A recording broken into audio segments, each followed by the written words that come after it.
नमस्कार, मी Indira. News अनकटच्या prime time बुलेटिनमध्ये तुम्हा सगळ्यांचं स्वागत करते. सविस्तर वृत्त पाहणारच आहोत, पण त्याआधी नजर टाकूयात काही महत्त्वाच्या हेडलाईन्सवर. वाघोलीतील मोझे अभियांत्रिकी महाविद्यालयाच्या परीक्षा केंद्राची मान्यता रद्द करण्याची मागणी. पिंपरी चिंचवडच्या मोशी भागात कचरा डेपो लादल्याने नागरिक संतप्त. कंपनी 20व्यांदा देणार डिव्हिडंड. भागधारकांना प्रति शेअर मिळणार 210 रुपये. रेकॉर्ड तारीख याच महिन्यात. आणि बीडच्या चाकरवाडीत शिव महापुराण कथेनिमित्ताने पालखी मिरवणूक. आता पाहूयात सविस्तर वृत्त. पुण्याच्या वाघोली येथील पार्वतीबाई गेनबा मोझे अभियांत्रिकी महाविद्यालयात परीक्षेदरम्यान घडलेल्या गंभीर गैरप्रकाराची पोलखोल करत माहिती अधिकार कार्यकर्ते किशोर सातव यांनी या महाविद्यालयाच्या परीक्षा केंद्राची मान्यता रद्द करण्याची मागणी केली आहे.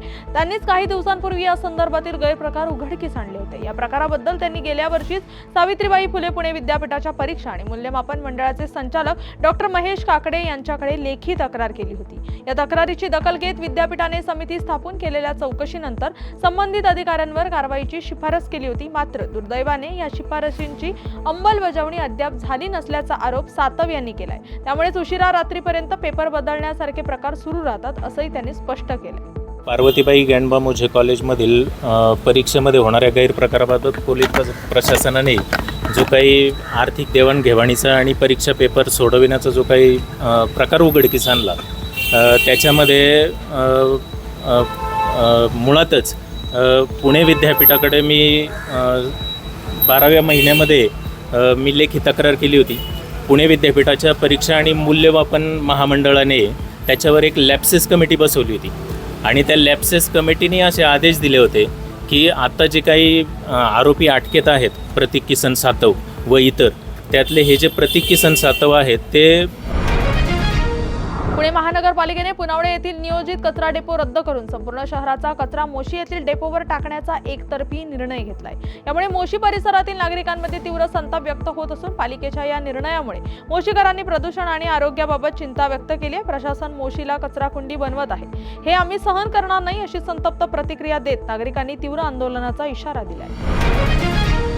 वाहन क्षेत्रातील दिग्गज कंपनी बजाज ऑटो लिमिटेडने पुन्हा एकदा गुंतवणूकदारांना लाभांश देण्याचा निर्णय घेतलाय. बजाज ऑटो लिमिटेडने प्रति शेअर 210 रुपये लाभांश देण्याची घोषणा केली आहे. या लाभांशासाठी निश्चित केलेली रेकॉर्ड तारीख याच महिन्यात आहे. कंपनी आपल्या भागधारकांनी 20व्यांदा लाभांश देत आहे.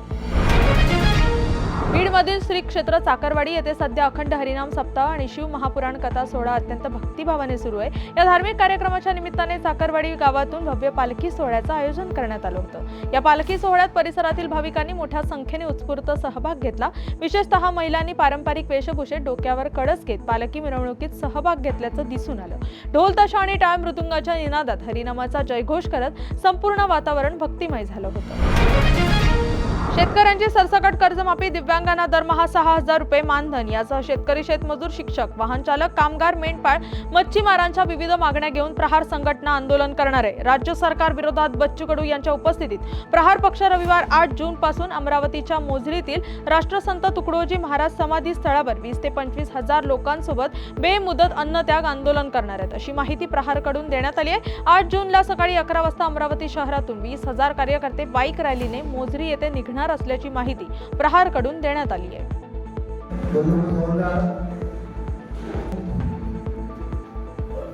गेल्या 8 दिवसापासून संपूर्ण सोशल मीडियावर या आंदोलनाची चर्चा आणि प्रशासन सुद्धा घाबरलेलं आहे. कारण आम्हाला अनेक ठिकाणी फोन येतात की भाऊ किती लोक असणार आहे, काय असणार आहे. आणि रायगडच्या आंदोलनाचा रस्ता आधीच मंडळांनी घेतलेला आहे. म्हणजे रायगडला जेव्हा आंदोलन झालं तर अपेक्षेपेक्षा जास्त लोक त्या ठिकाणी होते. त्यामुळे माननीय मुख्यमंत्र्यांनी तात्काळ सह्याद्रीला बैठक घेतली होती आणि 20 पैकी 18 मागण्या मंजूर केल्या होत्या. पण त्याही वेळेला बच्चू कडूंनी सांगितलं होतं की 6,000 मानधनी दिव्यांगांना भेटलं पाहिजे. शेतकऱ्यांचा सातबारा कोरा कोरा कोरा हा आमचा नाही, हा मुख्यमंत्र्यांचा शब्द आहे. मूर्तिजापूरच्या सभेत दिलेला निवडणुकीच्या आधी. पण शब्दाप्रमाणे बाबू तो सातबारा कोरा झाला पाहिजे. कारण आता 7 जून उद्यापासून मूग लागतोय आणि आताच मूग लागतोय आणि शेतकऱ्यांच्या पेरणीची आता वेळ आली आहे. पण शेतकऱ्यांना आधी हातात पैसा नाही. बातमीपत्रात वेळ झाली आहे छोट्याशा विश्रांतीची. लगेचच परत येऊ. तोपर्यंत पाहत राहा न्यूज अनकट.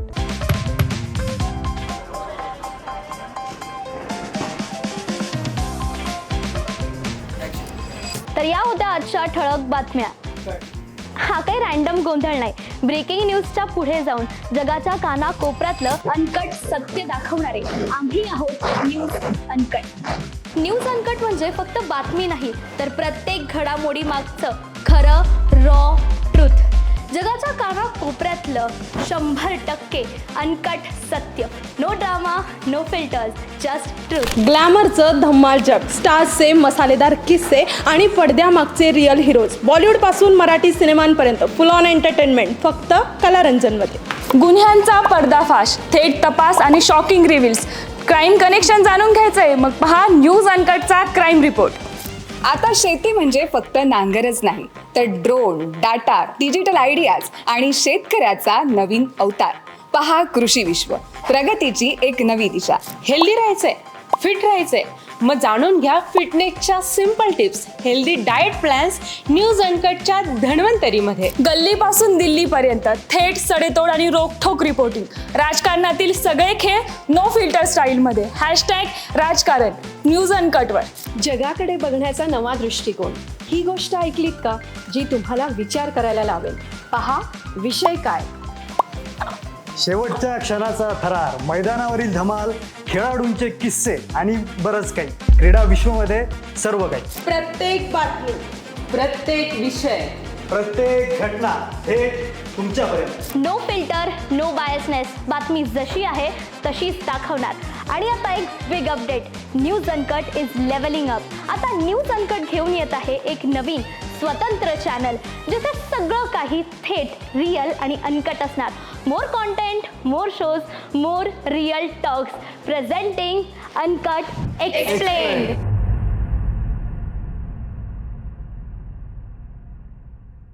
बातमीपत्रात पुन्हा एकदा स्वागत. आता पाहूयात उर्वरित काही महत्त्वाच्या घडामोडी. जालन्याच्या अंबड शहरालगत असलेल्या जंगी तलावामध्ये मृत माशांचा खच पाहायला मिळतोय. मोठ्या प्रमाणात तलावातील मासे अचानक मृत झाल्याने परिसरात खळबळ उडाली असून मच्छीमारांचं लाखोंचं नुकसान झालंय. माशांच्या मृत्यूचं नेमकं कारण अद्याप अस्पष्ट असून दूषित पाण्यामुळेच माशांचा मृत्यू झाल्याचा प्राथमिक अंदाज व्यक्त केला जातोय. विवाह समारंभातील अन्नातून विषबाधा झाल्याचा प्रकार भंडाऱ्याच्या साकोलीत समोर आलाय. 50 पेक्षा अधिकांना जेवणातून हगवण, उलटी आणि पोटदुखीचा त्रास जाणवू लागलाय. या सर्वांना साकोली येथील उपजिल्हा रुग्णालयात तर काहींना खासगी रुग्णालयात दाखल करून त्यांच्यावर उपचार करण्यात आलेत. सध्या 12 ते 15 जणांवर उपचार करण्यात येत असून उर्वरितांना सुट्टी देण्यात आली आहे. जळगावच्या चोपडा तालुक्यातील गलंगी, वेळोदे, कुसुंबा, घोडगाव या गावांना चक्रीवादळाचा फटका बसल्याने केळी बागा उद्ध्वस्त झाल्यात. यामुळे लाखो रुपयांचं नुकसान झालं असून झालेल्या नुकसानीबाबत शासनाकडून मदत मिळावी अशी मागणी शेतकऱ्यांनी केली आहे. या चक्रीवादळाचा फटका बसलेल्या शेडनेट नर्सरी धारक आणि केळी उत्पादक शेतकऱ्यांशी बातचीत केली आहे. आमचे प्रतिनिधी आत्माराम पाटील यांनी. काल संध्याकाळी साधारण 5-5:30च्या दरम्यान चोपडा तालुक्यातील पश्चिम दिशेला साधारण आपल्या 5:30 वाजेच्या दरम्यान गलंगी असेल किंवा घोडगाव परिसर असेल, या परिसरात चक्रीवादळासह पावसाने जोरदार हजेरी लावल्यामुळे वेळोदे येथील कोहिनूर नर्सरीच्या अक्षरशः पाईपांच्या अक्षरशः म्हणजे जणू काही कोणीतरी चोरट्यांनीच उखडून नेलं की काय, अशीच परिस्थिती या चक्रीवादळामुळे या नर्सरीची झालेली आहे. नर्सरीचे मालक आपल्यासोबत जगदीश बोरसे आहेत, त्यांच्याकडनं आपण काही या संदर्भात माहिती जाणून घेऊया. जगदीश भाऊ, आम्हाला एक सांगा की साधारण 5:30 वाजेच्या दरम्यान हा जो चक्रीवादळाचा फटका आपल्या नर्सरीला बसला, याच्यात अंदाजित आपलं नुकसान किती झालेलं असावं? कमीत कमी 35 ते 40 लाखाचे शेडनेटचे नुकसान आहे आणि रोपांचे नुकसान वेगळे आहे. रोपं, कॅरेट वगैरे काही शिल्लक नाही, नेट शिल्लक नाही, नवरचे नेटसुद्धा नाहीत आणि पाईप पूर्ण पडलेली अवस्था तुम्ही बघतायत. ही जी तुम्ही नर्सरी किती गुंठ्यामध्ये आपण उभारणी केली होती? 60 गुंठ्यामध्ये, 1.5 एकरमध्ये नर्सरीची उभारणी केलेली, पण आज शिल्लक 2 गुंठे पण नाही. याच्यात जवळजवळ किती हजार रोपांचं कॅरेट तुम्ही तयार केलं होतं? जवळजवळ 40 लाख रोपं कॅपॅसिटी होती. 40 लाख रोपं कोबी, फ्लावर आणि टोमॅटोची होती, बाकीचे पपईची होती. विमा कंपनीकडनं आपल्याला याच्यात संदर्भात काही नुकसान भरपाई मिळेल अशी काही आशा आहे का? आता ते विमा पॉलिसीवाल्यांशी बोलणं झालेलं आहे, पण ते म्हणतात की आज सुट्टी असल्यामुळे आम्ही 2 दिवस येऊ शकत नाही, सोमवारी काय ते कळवतो बहुत. असेच एक शेतकरी आहेत की ज्यांचे केळीचं बाग अक्षरशः जमीनदोस्त झालेले आहेत. नव्यानेच ते रिटायर मुख्याध्यापक म्हणून कुठंतरी काळ्या आईची शेतीमध्ये रमले होते आणि मोठ्या दिमकेने त्यांनी आपल्या घाम गाळून केळीची लागवड केली होती आणि काल झालेल्या चक्रीवादळामुळे त्यांची केळीच्या मोठ्या प्रमाणावर नुकसान झाले. आपल्यासोबत संजय बोरसे आहेत, त्यांच्याकडनं आपण काही जाणून घेऊया. सर, आम्हाला एक सांगा की आपण किती हेक्टर केळी लावली होती किंवा आपल्या केळीचं नुकसान किती प्रमाणात झालेलं आहे? माझी जवळपास 6 एकर केळी होती. 6 एकर केळीमधून एक बाग आपण समोर पाहत आहेत तो पूर्णपणे नेस्तनाबूत झालेला आहे. 15 दिवसामध्ये कापणीला आलेली होती आणि गावात नाही अशा चांगल्या प्रकारची केळी या ठिकाणी बसलेली होती. 15 दिवसामध्ये तिची कापणी होणार होती, परंतु सगळा बाग माझा नेस्तनाबूत झालेला आहे, जमीनदोस्त झालेला आहे. एकंदरीत जर पाहिलं तर कालच अर्ध्या पाऊण तासाच्या चक्रीवादळामुळे किंवा वादळी वाऱ्यामुळे या शेतकऱ्यांच्या वत्याचं न वतं करून निसर्गाने करून दाखवलं आणि कुठंतरी शेतकऱ्यांचं लाखोचं नुकसान यामुळे शेतकऱ्यांना सहन करावं लागतं आहे. Video journalist Atmaram Patil, News Uncut, Chopda. जालन्याच्या परतूर तालुक्यातील बलखेड येथे ठाकरे गटाची गाव बैठक विरोधी पक्षनेते अंबादास दानवे यांच्या उपस्थितीत पार पडली. महायुती सरकार विरुद्ध ठाकरे गटाने क्या हुआ तेरा वादा हे आंदोलन सुरू केलंय. या आंदोलनांतर्गत ही बैठक पार पडली आहे. या बैठकीत अंबादास दानवे यांनी ठाकरे गटाच्या पदाधिकाऱ्यांशी विविध विषयांवर चर्चा केली. यावेळी ठाकरे गटाचे पदाधिकारी आणि कार्यकर्ते मोठ्या संख्येने उपस्थित होते. बातमीपत्रात वेळ झाली आहे छोट्याशा विश्रांतीची. लगेचच परत येऊ, तोपर्यंत पाहत राहा न्यूज अनकट. चला करूया माणुसकीचा हा नाट्य जागर. चला करूया जागर स्वतःमध्ये आणि सगळ्यांमध्ये माणूस शोधण्याचा. चला जागराला, जागराला या हो, जागराला या हो, जागराला या तुम्ही, जागराला या. माणुसकीच्या जागराला या हो, जागराला या तुम्ही, जागराला या. थिएटर ऑफ रिलेव्हन्सच्या कलाकारांचा हा नाट्य जागर येतो लवकरच आपल्या भेटीला न्यूज अनकटवर. बातमीपत्रात पुन्हा एकदा स्वागत. आता पाहूयात उर्वरित काही महत्त्वाच्या घडामोडी. समाजातील आदिवासी घटकांमध्ये लैंगिक शिक्षण महत्त्वाची बाब असून बालवयातच लग्न झाल्याने पुढील आयुष्यात होणारे त्यांचे नुकसान तसेच सामुदायिक विवाह सोहळ्याचे महत्त्व सांगण्यासाठी खालापूर तालुक्यातील मिरकुटवाडी आदिवासी पाडे येथे समुपदेशन कार्यक्रम घेण्यात येतात. सहज सेवा फाउंडेशनच्या महिला अध्यक्षा नीलम पाटील या बालवयात लग्न झाल्यास होणारे परिणाम या समुपदेशन कार्यक्रमात विशद करतायत, तर ॲडव्होकेट जयेश तावडे हे कायद्याच्या बाजू समजावून सांगतायत. बालविवाहाने होणारे दुष्परिणाम टाळण्यासाठी सहज सेवा फाउंडेशनच्या वतीनं प्रबोधन करण्यात येतं. धुळ्यात बकरी ईदचा सण मुस्लिम बांधवांकडून मोठ्या उत्साहात साजरा करण्यात आला. धुळे शहरातील देवपूर भागातील ईदगाह मैदानावर मुस्लिम धर्मीय बांधवांनी एकत्र येत सकाळच्या सुमारास सामूहिक नमाज पठण केलं. यावेळी मुस्लिम बांधवांनी देशाची शांतता आणि सुरक्षिततेसाठी प्रार्थना करत देशवासियांना शुभेच्छा दिल्या. छत्रपती संभाजीनगरच्या सोयगाव तालुक्यातील शेतकरी महिनाभरापासून खरीप पूर्व मशागतीमध्ये गुंतलाय. खरीपाच्या पेरणीसाठी आता शेतकऱ्यांना मृग नक्षत्राच्या पावसाची प्रतीक्षा आहे. अशातच तालुक्यातील अनेक शेतकऱ्यांनी ठिबक सिंचनवर कपाशीची लागवड सुरू केली असून यावर्षी हजारो हेक्टर कोरडवाहू क्षेत्रावर ठिबक सिंचनावर कपाशीची लागवड होणार आहे. या बातमीचा वेळ झाली. प्राईम टाइम बुलेटिन मध्ये इथेच थांबायची. तोपर्यंत पाहत राहा न्यूज अनकट.